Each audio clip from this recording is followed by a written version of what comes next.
إن الحمد لله نحمده ونستعينه ونستغفره ونعوذ بالله من شرور أنفسنا وسيئات أعمالنا من يهده الله فلا مضل له ومن يضلل فلا هادي له أشهد أن لا إله إلا الله وحده لا شريك له وأشهد أن محمدا عبده ورسوله اللهم صل على محمد وعلى آله وأصحابه ومن سار على نهجه وتمسك بسنته إلى يوم الدين وبعد فأوصيكم ونفسي بتقوى الله وطاعته لعلكم تفلحون يقول تبارك وتعالى يا أيها الذين آمنوا اتقوا الله حق تقاته ولا تموتن إلا وأنتم مسلمون عباد الله معاشر المسلمين rahimakumullah. Sebagai seorang muslim tidak ada satupun perkataan dan perbuatan kita yang lepas dari hukum Islam. Semua ada aturannya dan seorang muslim harus merujuk kepada Islam, kepada sunnah, kepada Al-Quran. Termasuk masalah keperpihakan jamaah yang dirahmati oleh Allah. Tidak boleh seorang muslim meremehkan masalah keperpihakannya. Dalam akidah kita, ideologi kita, sesuatu yang mendasar dalam hidup kita. Di sana ada sunnah mengatakan awthaqu ural iman al-muwalatu fillah wal muadatu fillah. Ikatan iman yang paling kuat itu adalah masalah ini, al-muwalatu fillah. Keperpihakan, loyalitas, kecintaan, dan semua yang searti dengan itu semata-mata karena Allah. Jadi ukurannya sesuai dengan kehendak Allah Subhanahu wa taala. Dan sebaliknya wal muadatu fillah, dan ketika dia tidak suka, tidak mendukung, tidak berpihak, semata-mata ukurannya adalah Allah Subhanahu wa taala. Kalau dalam kajian fikih ada satu kaidah yang bisa kita jadikan pondasi berbicara masalah ini. Kaidah yang mengatakan al-wasail ahkamul maqasid. Sarana itu hukumnya sama dengan tujuannya, sama dengan mentoknya kayak apa, sasarannya kayak apa, sehingga semua sikap itu ketika kita sadari bahwa itu mengarah kepada sesuatu yang dilarang, dia akan dilarang juga nantinya, meskipun awalnya mubah. Ini kaidah al-wasail ahkamul maqasid. Di antara dalil kaidah ini adalah, contohnya misalkan dalam hadis Rasulullah Sallallahu Alaihi Wasallam atau dalam satu riwayat dan diriwayatkan oleh Imam Muslim terkait masalah pengharaman riba. Hadis itu mengatakan, la'ana Rasulullah Sallallahu Alaihi Wasallam akilar riba wa mu'kilahu wa syahidaihi wa katibahu. Allah melaknat, Rasulullah melaknat ya, akilah riba, orang yang makan riba. Ternyata bukan hanya yang makan, wa mu'kilahu, yang nyuapin dia, yang menyebabkan dia makan riba, dilaknat juga oleh Rasulullah sallallahu alaihi wasallam. Kalau dilaknat Rasulullah, dilaknat oleh Allah. Ternyata tidak berhenti di situ. Wa syahidaihi, dan yang menjadi saksi, dua orang saksi yang menyaksikan transaksi itu termasuk yang dilaknat, la'ana Rasulullah. Wa katibahu, dan termasuk yang nulis bagian administrasinya, la'ana Rasulullah, dilaknat oleh Rasulullah sallallahu alaihi wasallam, berarti dilaknat oleh Allah juga. Kenapa semuanya itu dilaknat padahal yang makan tadi satu? Karena mereka adalah jalan, sarana, sebab yang menjadikan orang tadi itu makan riba. Maka semua sarana yang mengarah kepada riba, riba juga. Semua sarana yang mengarah kepada yang haram, haram juga. Semua yang mengarah kepada yang dilarang, jadi dilarang juga. Ketika Rasulullah SAW mengharamkan sogok, riswa, dalam hadis riwayat Ahmad, Abu Dawud, Tirmidzi dan Ibnu Majah, hadis sahih. La'natullah 'alal rashi wal murtashi. Allah melaknat orang yang nyogok dan orang yang disogok. Yang nyogok terkena laknat, Yang nerima sogokan juga terkena. Kalau dia tidak nerima, nolak, nggak akan terjadi itu sogokan. Nggak akan ada yang dilaknat. Dalam satu riwayat ada tambahan, warra'ish alladhi yamshi bainahuma. Meskipun tambahan ini oleh sebagian ulama hadis diperdebatkan, ada yang mengatakan lemah karena ada sanad yang majhul. Tetapi secara makna benar. Warra'ish alladhi yamshi bainahuma artinya adalah dan perantara antara yang nyogok dan yang menerima sogokan dilaknat juga. Perantaranya dilaknat. Padahal nggak ikut secara langsung karena dia sarana. Kalau nggak ada yang jadi perantara, nggak ada yang nyogok dan nggak ada yang menerima sogokan. Perantara, sarana hukumnya sama dengan tujuannya. Jamaah yang dirahmati oleh Allah Subhanahu wa taala. Begitu pula keperpihakan seseorang kepada para durjana, pelaku dosa dan maksiat, di mana keperpihakan itu menjadikan mereka kemudian mudah melakukan dosa dan maksiat itu, maka mereka menjadi sarana kepada perbuatan-perbuatan dosa dan maksiat itu, dan mereka juga sama hukumnya seperti pelaku dosa dan maksiat itu. Terkadang sebagian orang alasannya iba, sayang, kasihan, hak asasi manusia, kebinekaan dan lain sebagainya. Sebelum itu semua Anda seorang muslim, semua perilaku Anda harus dirujuk kepada Islam. Bahkan alasan iba dan sayang pun dilarang dalam Al-Quran, jamaah sekalian. Dalam surat An-Nur Allah mengatakan, wazaniyatu wazani fajlidu kulla wahidin minhuma mi'ata jalda. Dan pezina perempuan dan pezina laki-laki, deralah masing-masing dari kedua itu 100 kali dera. Dan Allah mengatakan, wala ta'khudkum bihima ra'fatun fi dinillah.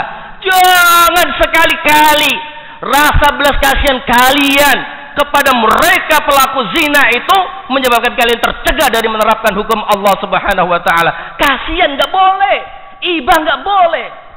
Dilarang oleh Allah. Bahkan Allah kaitkan dengan masalah keimanan. In kuntum tu'minuna billahi wal yawmil akhir. Jika kalian beriman, maka tidak boleh kalian ibah kepada para pelaku zina itu.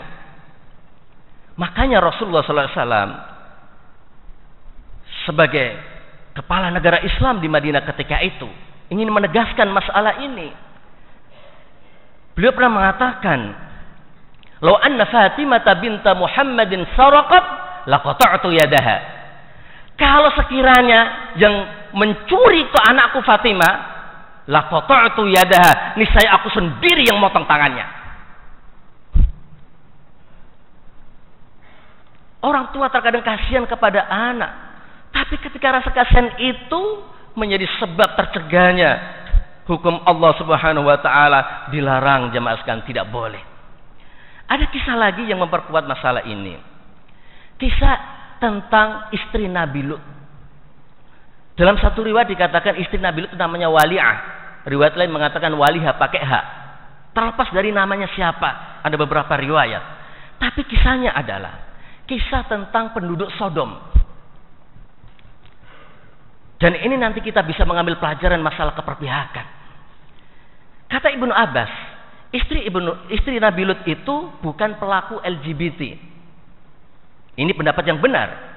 Tapi kenapa kemudian akhirnya beliau termasuk diazab? Beliau bukan pelaku LGBT sebenarnya. Kata Ibnu Abbas, dia wanita yang baik, istri yang soleha. Tetapi karena rayuan seorang wanita tua yang senantiasa merayu dia, akan diberikan pundi-pundi emas dan perak jika mau menginformasikan setiap ada tamu yang datang kepada suaminya Nabi Lut. Biasa dulu Nabi Lut itu kedatangan tamu dari kaum lain, dari penduduk yang lain, dan rata-rata tamunya itu tampan-tampan, ganteng-ganteng. Jika kamu mau kaya, cukup kasih informasi kepada penduduk Sodom kedatangan tamu-tamu kepada suamimu, maka hasrat dan keinginan untuk kaya mengalahkan keimanannya. Setiap kali datang tamu kepada suaminya dikabarkan kepada penduduk Sodom, maka mereka nyerbu dengan penuh kegilaan, beringas, disantap habis tamu-tamu Nabi Lut. Sampai suatu ketika Nabi Lut putus asa. Kalau bisa dibahasakan seperti dengan putus asa. Dia kemudian berdoa kepada Allah. Qala rabbin surni 'alal qaumil mufsidin. Ya Allah ya Rabb, tolonglah aku menghadapi penduduk yang rusak ini, yang bejat ini. Maka Allah kabulkan doa Nabi Lut. Allah utus 2 orang malaikat yang menjelma sebagai 2 orang tamu yang tampan dan ganteng, datang kepada Nabi Lut. Begitu datang, sulit bagi Nabi Lut, susah.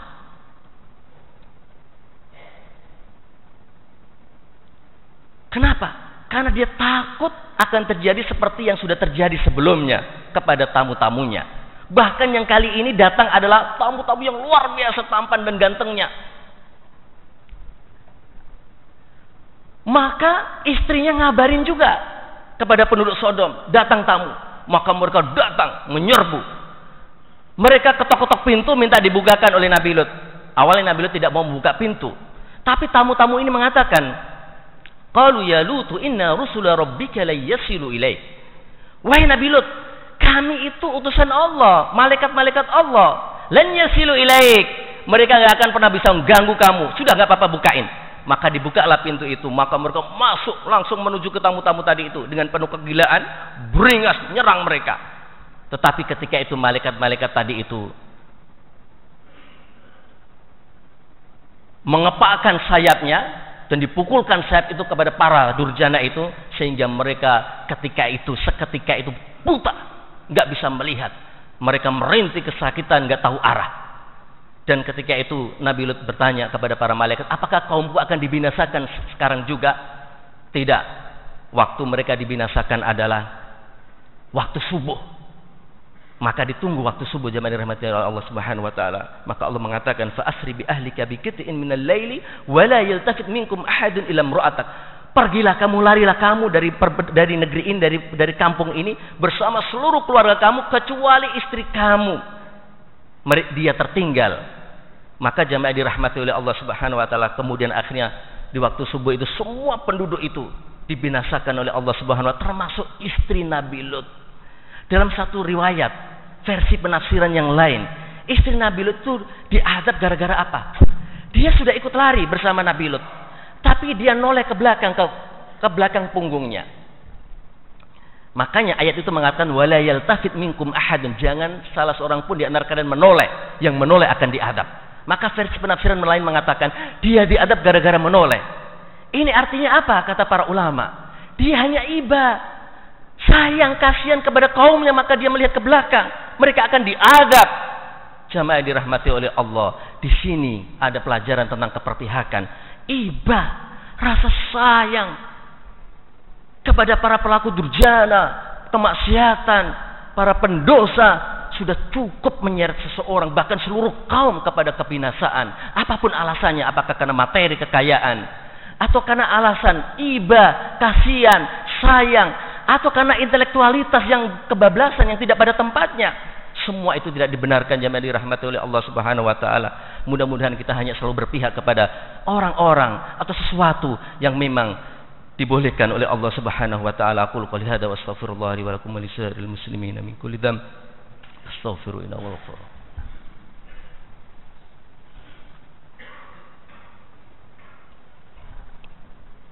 Alhamdulillah alladzi arsala rasulahu bil huda wa dinil haqq liyudhhirahu 'ala ad-din kullihi walau karihal kafirun.